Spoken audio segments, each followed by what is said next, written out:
Hey everybody, it's Ricky Regalato here on set at another Cleaning and Cocktails episode with a great guest, a good friend of mine. We've been getting to know each other over the years.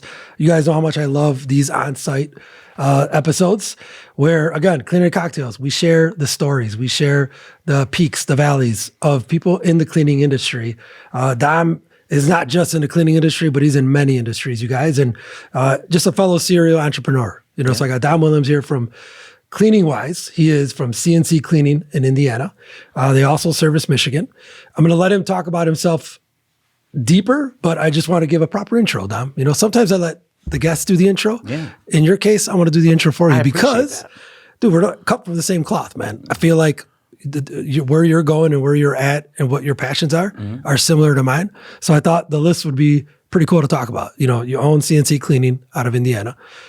You own a restaurant bar as well, Lexi's Drink Barn. Yeah. You're involved with real estate, which I am here, right? Yep. We're at our building here. We are. You got Hire Who is also now known as Who Hire, which is in the software space. Again, check that box. Yeah. We also have the Entrepreneur Exchange, which you're doing workshops and you're coaching. I don't believe just the cleaning industry, but just business owners in general, right? Right. So you guys, the list is going to go on and on. We're going to talk about more, but I just thought it was cool to bring Dom on. To me, he's a younger version of myself growing in this space. And you're going to hear and see how the passion just oozes out of this guy. So Dom, without further ado, remember, this is the line. Okay. Watch your hands. Don't cross the line. Okay. I move my hands. He's moving his hands a lot. He's a hand mover, just like me. So Dom, without further ado, we always start off with, how did you get involved in the cleaning industry, especially you at such a young age? Yeah.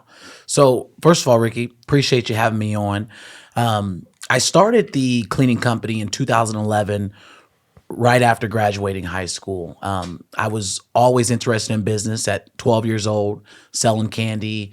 I actually had other students selling candy at different schools throughout the whole county. So I had employees at 12 So you already years had old. employees? Yeah. We've been doing this employee thing for a long time. But 1099 or W-2? Let's not talk about it. Neither. Let's not talk about it. But either or. So I've been doing that for a long time. Ended up starting a clothing line in high school. Hated that, right? And then at 18, I'm like, what's the one business that I can start that's going to be reoccurring? It's super, super low cost to entry. And it was cleaning. So we started doing residential cleaning, and we eventually transitioned to, doing commercial buildings as well, like small offices. And now we do large facilities as well. So now we do residential and commercial throughout the state of Indiana and in Michigan. So okay. So goosebumps here, because I was 30 when I started, right? I'm 31 today. 31 when I freaking started. So before I get into you as a person, because I do have a quick bullet points and some notes that I want to share with the audience, as I don't think I've ever done that with some of the guests, but for you, I wanted to share that just because, again, seeing you and my first impression of you, it was, dude, like, I could tell. Like, you're trying to do something within a space. You're hungry to learn more. But let's take a step back, though. Like, you're graduating high school. Yeah. You decide that cleaning is... What was that? How did that decision come to be, though? Like, did you research at 18 years old, or how did you figure out cleaning was? Now, we don't research. I mean, let's be honest. Like, at 18 years old, you didn't know that there was a community of other people striving to build a business, like in the cleaning space, right? So it literally was, hey, I want to do business. I have a passion. Like when people say, what are you passionate about? I'm passionate about entrepreneurship. It's the truth, right? It doesn't matter what business you're in, what industry you're in specifically for me to talk about business with you. So at 18, I'm like, what business am I going to start that I can afford to start? And at the time it was cleaning. Now, I would probably need more money to start it the way I'm at now. But at that time it was like literally $500. It was a big, white van, unmarked. And we started. So like, that's what gave me the to start that at the time. No, I mean, and I feel like there's two sides to that, right? One is it's easy to get into. It's very affordable. Yep. But as we'll talk about throughout the session, it's difficult to then maintain and then grow, right? Sure, so we're going to talk about those hurdles, ups and downs, man. But I did want to touch on, because I want to start doing this more on the episodes, is when I think of you and I see your story, and again, we've only known each other, I think, since 2022, right? In DC. And we've gotten to know each other more and more. I think of passionate, love, grit, desire, hunger, and humility. Appreciate that. Because you show up every time. And I send you a message, you answer. You're very active, right? So again, just not saying that everybody needs to be, but I could see where this passion for entrepreneurship comes from. So I just want to give you a kudos. Appreciate that. So let's talk about question number one, which you are part of, I consider the younger segment that's coming up in the industry, but you're really not, you're not young as far as in the industry though. You've been in the industry for 10 plus years now. Yeah. Started in residential. Okay. Let's touch on when was that moment you knew that you wanted to go from residential to commercial? So it all started organically, right? So as we're out marketing for, residential clients, people are just like, we got this office for you to clean for once a week, or this office. And while I was starting the cleaning company, I also had 2 full-time jobs. I was working at Sears.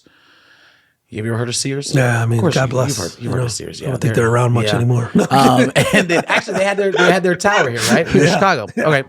So, no longer Sears. Yeah. So Sears, and then I was also working at Avis Car Rental. Okay. So my first 2 commercial accounts was Avis Car Rental, and it was an eye doctor that was in the mall right next door to Sears. So I was just using my, connections and whatnot. And it started from there where I was like, you know what? These commercial accounts, a little bit easier in the sense of complaints when you compare it to the residential. And it's consistent revenue. So those 2 aspects was like, I'm going to start looking more into this. And then once I started to actually find the community for it and other entrepreneurs doing big things in the commercial space, that's when I realized, okay, I want to get into this. But take us timeline wise, when was that? Oh, so that would have been probably in 2012, 2013. And then it really wasn't until 2018, 2020, until I'm like, I want to really get serious. You're going to get serious.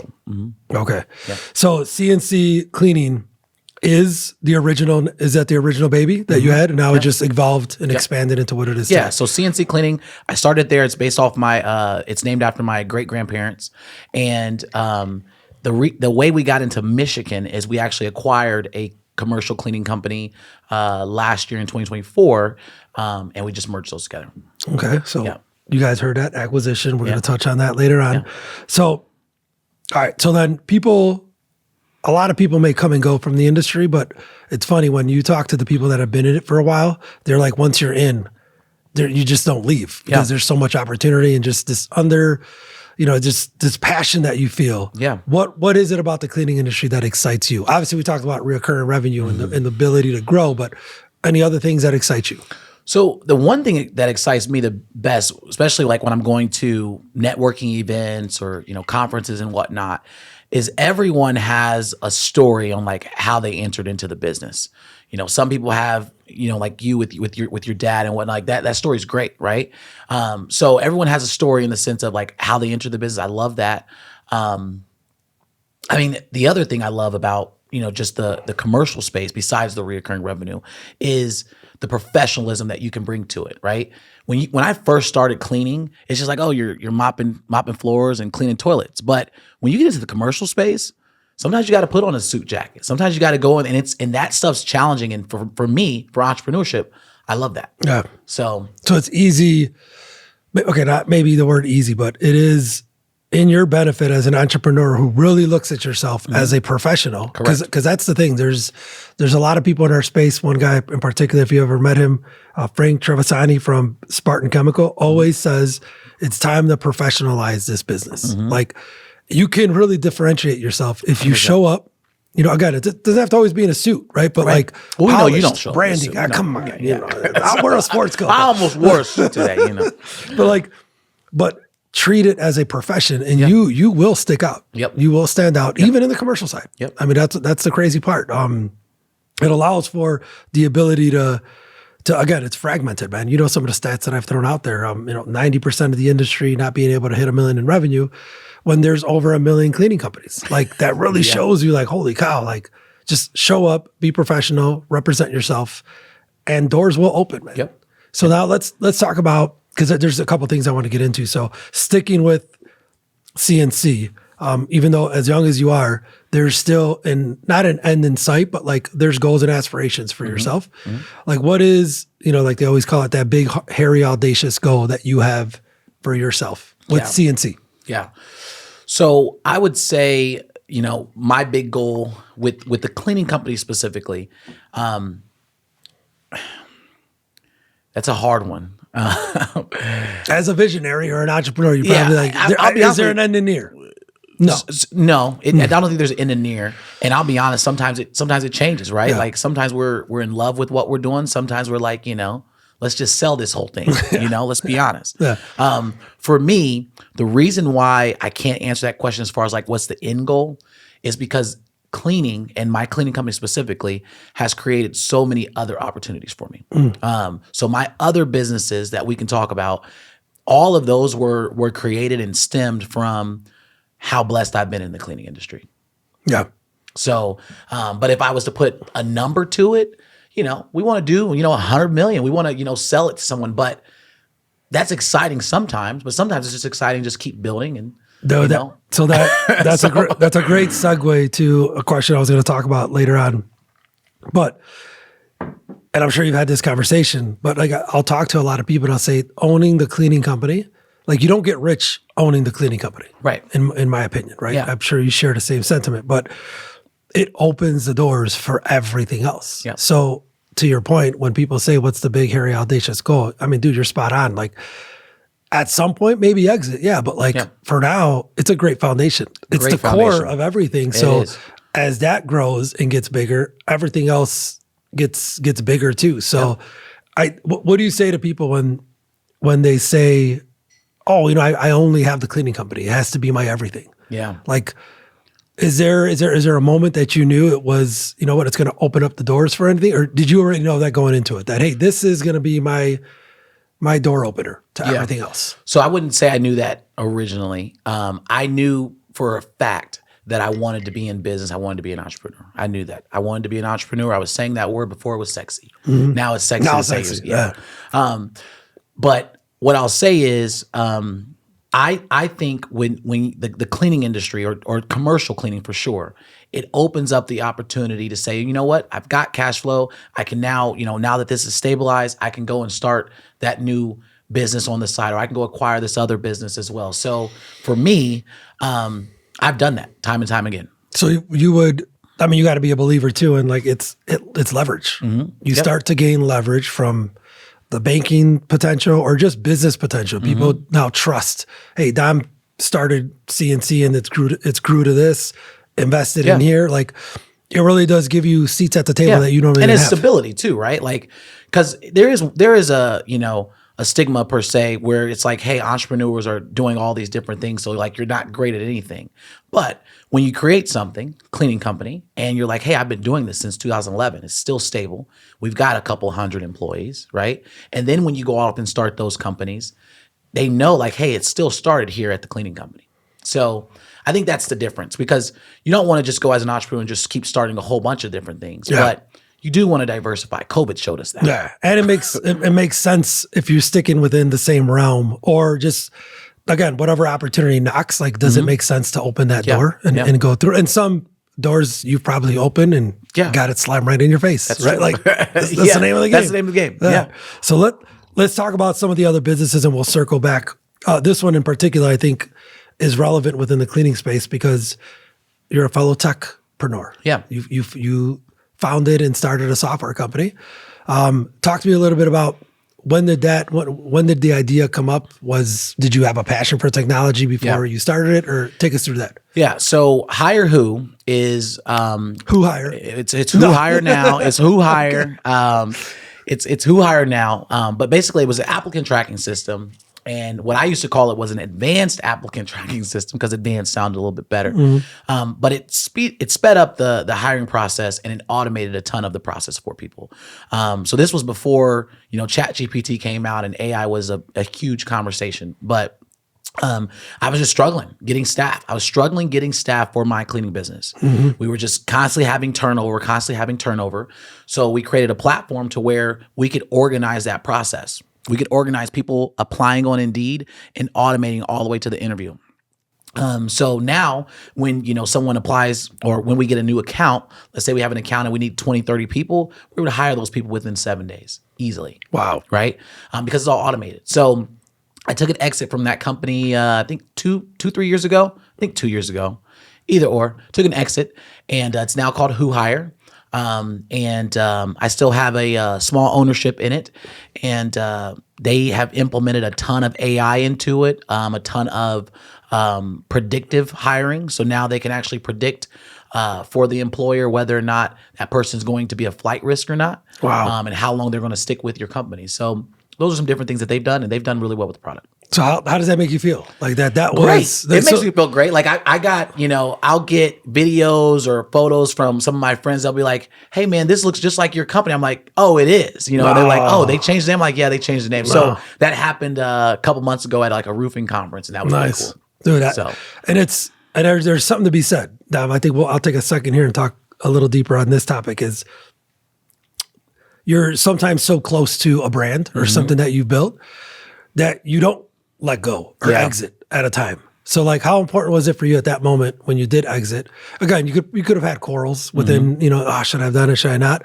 Like, how did you come about that decision, and how happy are you with it now? Yeah. Being able to continue to build more stuff that you're doing. Yeah. So, I'll say this. I know you feel this way probably too. Software is tough. Tech is really, really tough. You don't say. Yes. It's very, very tough. And, it will really hurt your ego. I've got I swear I got like 6 gray hairs. I never had gray hair. It will really hurt your ego. And, but basically, when you're doing service businesses and things like that, and you got it dialed in, and then you start this tech company that's completely left, and you're like, okay, I got an amazing product. The hardest part ever is actually explaining to people what it is that you do. So I struggled a lot with that. But I was always excited about building and coming up with features and, talking to my team and stuff like that. So I would say when I took the exit, it was a great moment for me, because I'm like, look, I'm going to give it to someone that is able to take it to the next level, that I trust. And that's exactly what they've done. So I'm very happy with it. Nice. Very happy with the decision. Dude, and that's all you can be, right? Yeah. It's like, be happy with the decision you make. And then I'll tell you what, that segues to another conversation that I wanted to have, and you kind of touched on it earlier.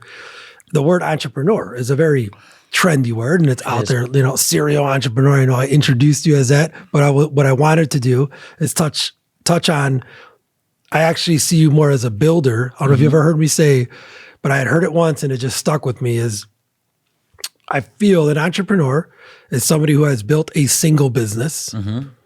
You throw the word serial, okay, it could be multiple. Yeah. But what if we change that, we shift the paradigm on just, you're a builder though. Yeah. You're building brands, you're building teams, you're building culture, you're building companies, you're building stories, right? I like the word builder in my sense, and maybe in your sense too, because dude, we're on the second company. We're going to talk about the third that you're doing, but you're building. So do you look at yourself as you're building? You're building right now? So I definitely feel like I'm a builder. Now I will tell you this. I have a rule where I don't think I'll start any more companies from scratch. Now I said that, but then I just started a business like 2 months ago with my brother.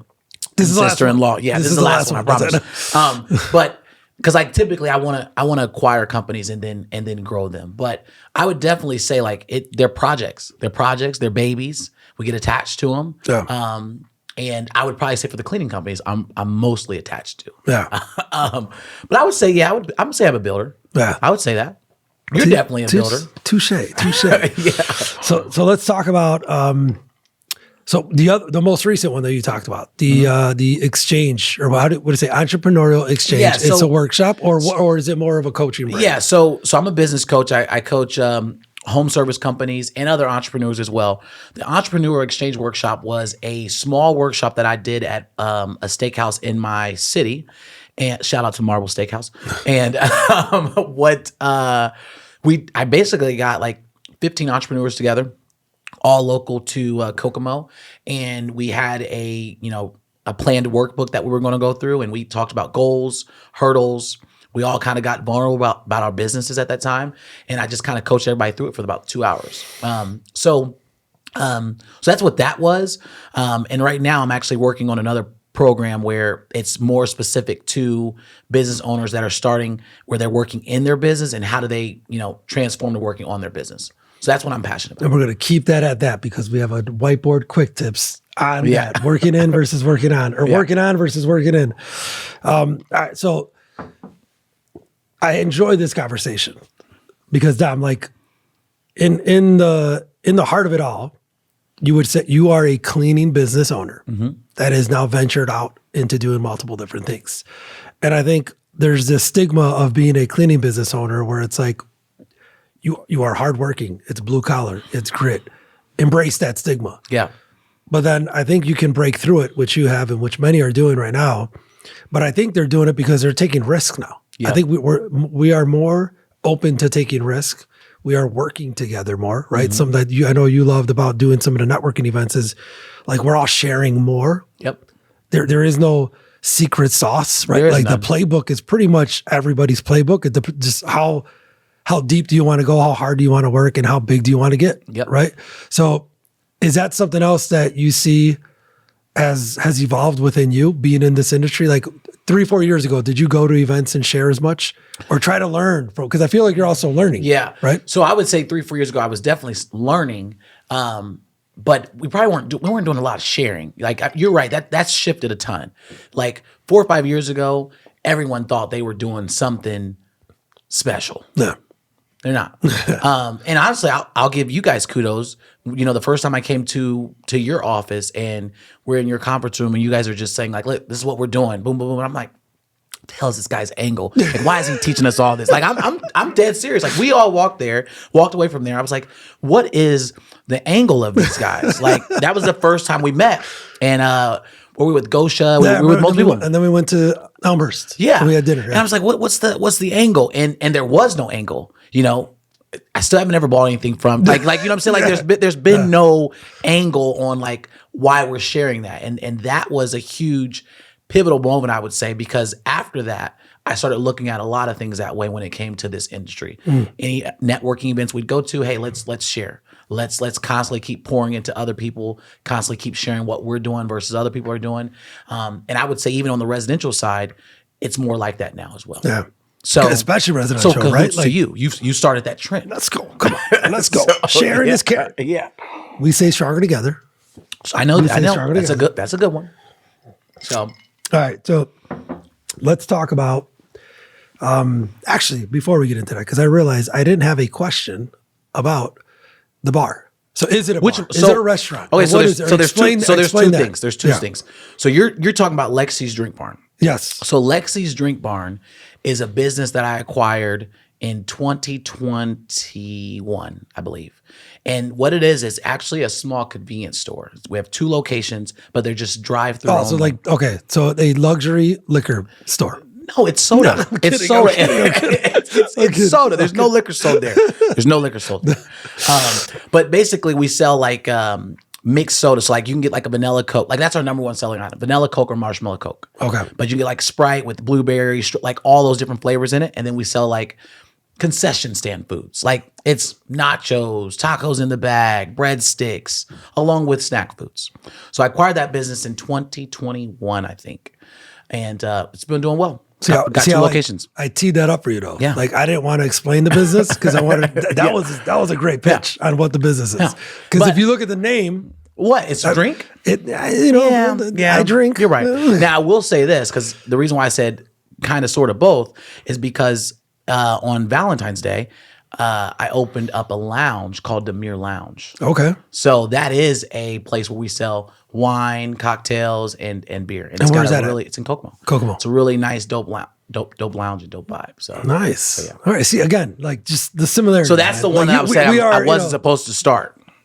And you did. Yeah. So we are just cut from the same cloth, man. I love it. All right. So all the businesses aside, is there, let me rephrase the question. So is there a formula or a strategy that you would say it's irrelevant of the industry, whether it's cleaning business, whether it's drink barn, whether it's the lounge, the coaching business, anything that you have going on, Is there a strategy or a formula that you feel is relevant across all different industries or sectors? No matter what business you're in, No for matter other what people or business. for me. For yourself. Let's talk about you. So I would say when I'm looking for an opportunity or I'm looking for something where it's like, I want to get involved in this, the number one thing I'm looking for is cash flow. That's the number one. So I'm not looking for and it doesn't have to be, some crazy, huge, like every business doesn't have to be a $50 million, $100 million opportunity, right? But is the business going to pay for itself, pay for the staff and whatnot, and then provide consistent cash flow? That's what I'm looking for in all of my opportunities. Okay. Does that answer your question? Yeah, that's my question. Yeah. Okay. Because a lot of times, especially for those that say, well, hey, I have a cleaning business. Like, we're not saying, go out and look for another business. Again, things have to present themselves. You have to be doing good in the position that you're at. But would you say that it's complementary in our industry? So, for example, we acquired or took over a concrete coating business. Yes.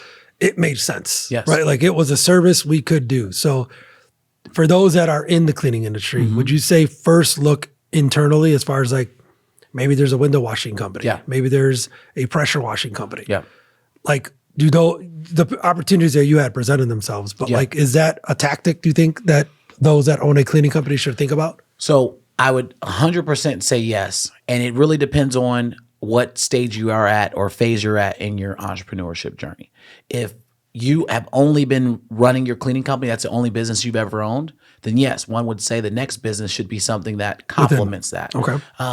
But if you've mastered growing companies without you physically being there and being in the business, I say all business is universal. I say like the stuff that we've learned in the cleaning is universal to contracting. It's universal to floor work. It's universal. So that's how I feel. But I would recommend that for anyone that has not started an additional business, because you could just got really, really lucky on that first business. That is true. Yes. Some luck involved. Some luck. Put yourself in the right place at the right time. Some luck involved. So now, to complement that question, let's talk about those may have somebody that they're, you know what, man, I'm listening to this podcast right now, and there is a business that I would love to acquire. It makes sense. It's in my hometown. It would add this much revenue. Boom, boom. Everything starts stacking. Yeah. What is it as far as the owner of that other business? Is there a trait that you would say we should look for, or just the situation of that purchase? Is it as important from the person you're buying it from as opposed to just the cash flow or the business itself? Yeah, that's a great question. So it's 100% important. One, what is their motive for selling? And, usually the reason that they post on the listing is not the real reason, right? Everyone says they're like retiring. the biz buy and all that stuff. Yeah, they're retiring, or they're just, they're exhausted. Figure out the real reason, like what's going on. Someone's sick, are they really retiring and moving, wanting to travel? Like figure out the real reason, because there's always motive behind that. The other thing that I would say that would really help is you should interview every single person that's going to come with that company. And you need to interview them as if you're giving them a job or you're not when the acquisition happens. And if you're not, the person that's selling you the business needs to terminate them before that happens. Not you. Yes, because it's not on you. You're creating a whole new company if you're buying it as an asset. Should have took that note before, but we'll talk about that also. Well, I'm only saying this because of things that I've done. No, it makes sense though. Yeah, but ultimately, even like the company I was telling you about that we acquired in Michigan, it was about 100 employees, and the only thing that I would have done differently is I would have interviewed every single employee. I don't care. Yeah. We would have interviewed every single person, introduced ourselves, interviewed them, and been extremely transparent. Well, think about it too. It saves the time. It creates inclusivity, right? Everybody's involved in this transaction. It's not like somebody's coming in and buying. Yeah. Because besides, like when you're buying a cleaning company, what else are you buying? You're buying the contracts and the people. Yeah. Which you're buying relationships. You're buying relationships. That's what you're buying. Well, because there's the people behind the contracts too. Yeah. So how about that? Let's stick to just on the notion of the cleaning to cleaning. Talking to the customer of the cleaning company though, is that like, how do you do that though? Like, are they involved with that by any means? Talking to the customers that we acquired? The customer that you acquire, like beforehand, That may be tough though, no? Like to talk to one of their customers or how, maybe it's a sample interview. I guess, I don't know. So I would say, and again, it depends on the type of sale, depends on the type of contracts, but I would say the first important thing is the employees, the people. Without the people, you don't got no business. We know that. Yeah.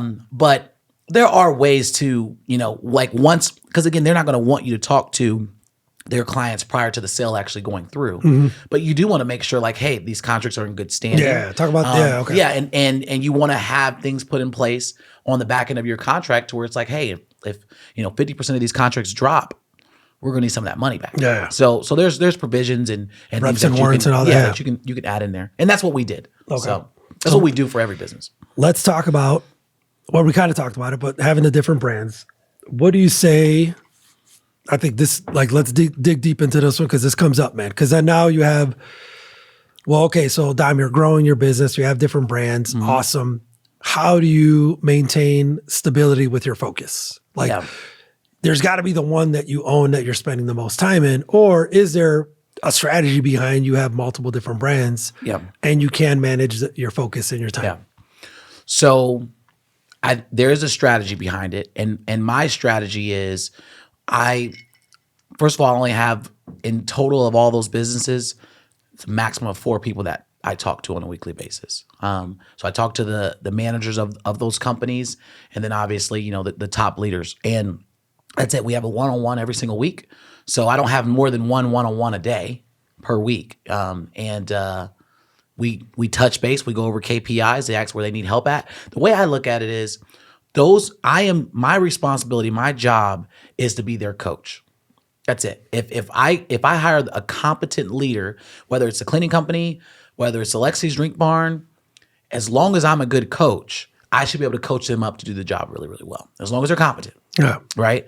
So they have to be the one to make the decisions at the end. Right? Exactly. You're not making it for them. That's my role. My role is to be their coach and then just coach them through it. So what we do, we have the one-on-ones, which I like to call our coaching sessions. That's what it is.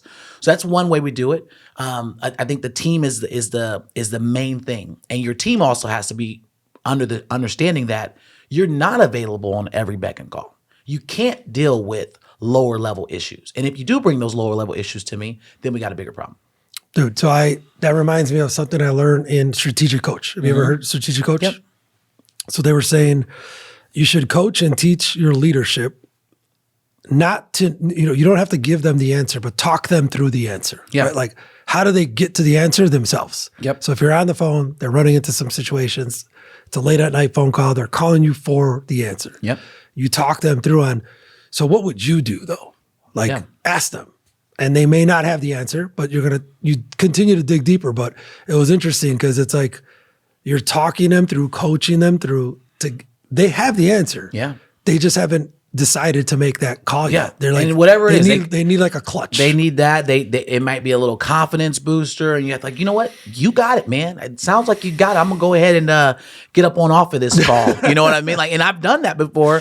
And like, all right, I didn't even need to call you. Nope, you didn't. So that's the point, Dom. That was actually the point of that exercise. Is they're like, they should get to the point at the end of the call that they're like, you know what? I'm sorry for bothering you. Yep. I shouldn't even have called you because I know what to do. And it's like, my job here is done. Yeah. And I would say those weekly touch base calls, those are for them to understand that you still have a grasp on your business. You are making those calls. That's respect. Yeah. Right? That is respect. You're still making those calls, but I don't want you to go rapid. Yeah. So those are like touch bases. Like, okay, so you did what? But yeah. Yeah. So, all right. So let's talk about, circle back to the cleaning company itself. Okay. You've been in it since 2011, 2012. Actually, it's a two-part question that we'll end with. Is what is it? What have you learned since then? I mean, you were 18, 19. You were young, man. Yeah. When you first, you're a grown-ass man now, you're almost elderly. 40, 50 years old. That's crazy. I'm kidding. So what have you learned now that you were like, wow, I never would have thought that I would have learned this starting a cleaning company? Because be real, when you started the cleaning company, did you think you'd get to this point and it would open up this amount of opportunities for you? No, I didn't think that the cleaning company would open up the opportunities. Okay. No. I think, have you ever heard the phrase, you might have the total right mindset, but you might just be in the wrong vehicle. Mm-hmm. No one would have thought like the cleaning company was the right vehicle to get me into these other opportunities, but based on the trajectory, it was, right. I would say the number one thing that was an eye opener, truthfully, it was for commercial cleaning, is that some people were able to really grow their companies to be very, very large corporations. That was something that I learned. And that opened up my mindset to start thinking of other avenues where it was like, oh man, we can really grow this really big. So I would just say tapping into like that thinking bigger mindset. Dude, can we cheers? Yeah. Because like, get out of my head. Yeah. Dude, That's what I was saying. Hold on. Because that is literally like, if you asked me the question, yeah, that was me. 2016, 17, was starting to go to conferences. Yep. And that was it. Because you remember, I don't know if I've told you many times, or I've told it to people many times, is like the first 3-4 years, I didn't tell anybody I owned the cleaning company. Yeah. I was like, it's a side hustle. You cleaning toilets? Yeah, it was. I was embarrassed, man. I really was. And then I started to see, damn, that's a $5 million company. Yeah, that's 10. Yeah, that's 50. That's 100. This guy's crazy. got $1 billion cleaning. Yeah. And the ones, dude, and the stories. That's why I love doing this. Is like I've heard people share they've gotten to $1 billion and they started at 0. Yep. And I'm like, sign me up, man. And what is the stat you just said? 90% don't even make $1 million. Don't even make $1 million. Yeah. So here's something very fragmented. It is, and it's even smaller when you take like the residential aspect, right? Mm-hmm. So think about this. I was going to conferences well before I ever went to any commercial conference. So my eyesight for residential. So you were just in the resident, like, and Debbie Sardone, a friend of mine, she actually said, Rick, when you guys say large at like 50, 100 million, like large to us is like 3 million, like 2 million. Yeah. Like before it wasn't people even making $1 million. Yeah. That's why she had like the mop million. Yeah. So I didn't realize that. 100%. Like that's crazy. So those were the people I was around, right? So sometimes you just need to change your environment in the room. So then if 10 years ago, I would have walked out of the room of ARCSI and walked into the commercial room, I would have thought like this way earlier. Because the room next door is the commercial. Well, I mean, you could say that's what we're doing now, right? We're it putting is. Residential with commercial it is. to show people how big this industry is. But like, sometimes you just need to walk out the room you're in and walk next door. Boom, mic drop. Yeah, that's all you need to do. If I would have did that, man, it would have, But maybe not the right time. It maybe not the right time. Not the right time. So, but we're here now. But you're in the right room. We're in the right room. This is a good room to be in. This is a beautiful office, too. Beautiful office. A lot of money in here.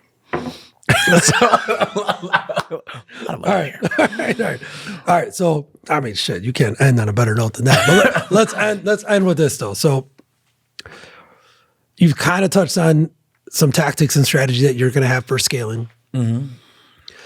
I know we talked about BHAG, but like, what is vision of growth look like over the next few years for you with CNC cleaning? Yeah. Like what is attainable? I mean, we could have our big, hairy, audacious goal, right? 100 million. But talk to me about like a tactical, like where if we got back on the podcast in 3 years, 2 years, what is it, something that's on your mind that you really want? Whether it's another state, another acquisition, what are you thinking? So my main focus for the cleaning company for the commercial is to really go deeper in acquisitions, but do them differently. And when I say do them differently is find partners when we're acquiring a company. So not necessarily the entrepreneur that wants to retire just yet, but they might have the cleaning and the systems for the operation side really, really down packed, right? So the boots on the ground, but then they need a lot of assistance with the back end. Their billing sucks. Their AR sucks. Their recruiting sucks. All that stuff. Because we do that really, really, really well, right?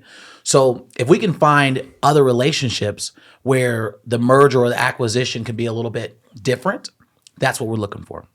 So that's one way.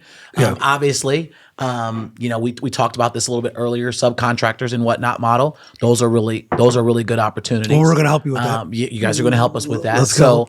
So that's another way to really grow. But that would be the main focus. Okay. For the commercial. Well, let me tell you on both of those two parts is the first one works, man. That's how we did our first two. Both of the owners stayed in the business. Yeah. They were great at what they were great at. They needed help with the back office and shared resources. 2 for 2. Dude, it works, man. Yeah. If that's what you want to look for, there's many out there. There's actually a company in Michigan right now. I just can't. It's out of my spectrum. It's education. I think you would like it. Is it education? You already know. No, it probably is. I'm just saying it's education. Well, gotcha. I don't subcontracting. Man, I can't tell you enough how that is such an opportunity for scale as far as like, again, it's a risk. Yeah. It's trust. You got to learn the system. But if you embrace it, you will get into other markets that you wouldn't have gotten into. Yeah. Now you determine, is it a market you want to grow? Yeah. But that's where, again, your systems, your ops will help you determine that. Yep. All right. Well, you guys, did I do good? I mean, this is a great person to have on. I appreciate your time, Dom. Thank you so much for joining us. You guys are also going to see some of the whiteboard quick tips that we've been doing now too. He's got a great session on just the difference between working in the business, right? Self-employed, working on the business as an entrepreneur, or as we say, builder. Yeah. But on that note, my man, cheers, salute. And to the next episode of Cleaning and Cocktails, thank you so much for joining us. This is Dom Williams from CNC Cleaning out of Indiana. Until the next one.